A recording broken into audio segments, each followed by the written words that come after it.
Hey guys, it's me again.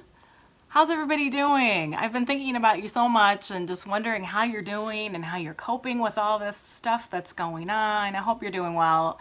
Just miss you guys so much and hanging out every week with you. As I've been thinking about you guys lately, I've just been wondering how you're doing, and because I've had a little bit of a rough time. I live by myself, and a couple weeks ago, I just really had a rough week. I was just feeling lonely and isolated and bored and kind of sad and just not in a very good mood. And I'm an introvert. I mean, I should be shining right now. Like, having this alone time is usually what I need to take care of myself, and kind of recharge. But I'm realizing I need interaction with other people too. And so anyway, I was just really having kind of a rough week. And I think it was Wednesday of that week.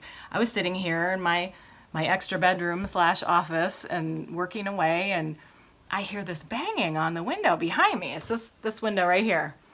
And this banging. So I turn around, and my cats came tearing into the room and ran up under the cat tree. I turn around, and there's this bluebird banging and banging into my window.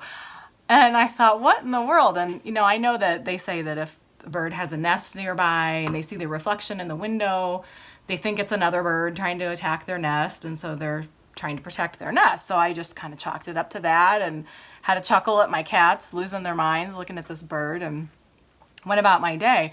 So then the next day, I'm sitting here again, and I hear banging on my living room window. The cats go running in there, and I walk in there, and this same little bluebird is banging and banging and banging on my living room window, so much that the window is totally smudged up. It's disgusting. He just kept banging, and he'd sit on the screen, and it was just the weirdest thing. So then a little while later, the next thing I know, I hear him banging on my kitchen windows. Now, mind you, these windows are not close to each other, so I don't know if this bird has got nests all over the place or what's going on, but I walk in the kitchen, and he's banging and banging on both of my kitchen windows. And I just couldn't believe it. And this kept up over the course of about 6 days. Every single day, this little bird kept banging, and he made his way almost all the way around my house. He banged on my basement windows, every single window in my house but one. This bird was like trying to get into my house. It was the weirdest thing.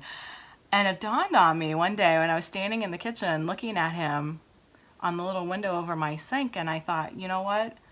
This really reminds me, this bird is all around me this week, just like God is all around me. And even though I feel so alone and kind of isolated right now, this bird is just really reminding me that God is here, and He is always loving and pursuing me.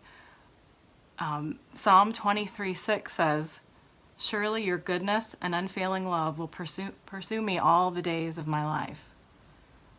Another chapter in Psalms that I really like is Psalm 139. It's really powerful, and I would challenge you to go and read it if you haven't. It tells me that God knows me better than I know myself. He knows everything about me. He knows my thoughts. He knows what I do, and I can never escape from His presence. Because I've accepted Jesus in my heart, nothing can ever separate me from Him. He's always near and always wants to help me. He's been pursuing me my entire life. And the end of that psalm, verses 17 and 18, says, "How precious are your thoughts about me, O God. They cannot be numbered. I can't even count them. They outnumber the grains of sand. And when I wake up, you are still with me." So even though I was feeling so sad and kind of isolated and irritable, God is with me all the time. He never left. But there's one big difference between that bird and God. Well, there's more than one difference between that bird and God, obviously. But for the sake of my story, there's one big difference.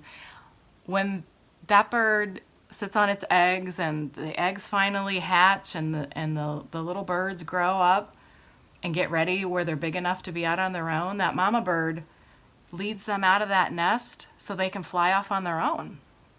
God never does that with us.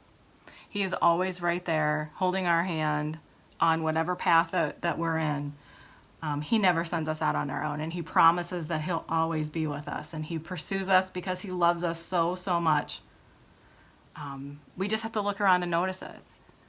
And, we can't physically see God with our eyes, but we see the evidence of him all over the place, just like that bird, just like the sun, and just like the joy and the peace that we have in our hearts. And even though we can't physically see the coronavirus, we see the evidence of it when we watch the news or we see people around us who are sick and are dying, and it's scary. But you know what? Our God is bigger than that. And he is always with us. So I hope that you guys can remember that. Take care. Hope you're doing good. Please remember, we're all here for you. If you need something, you can reach out to one of us. Hope to see you soon.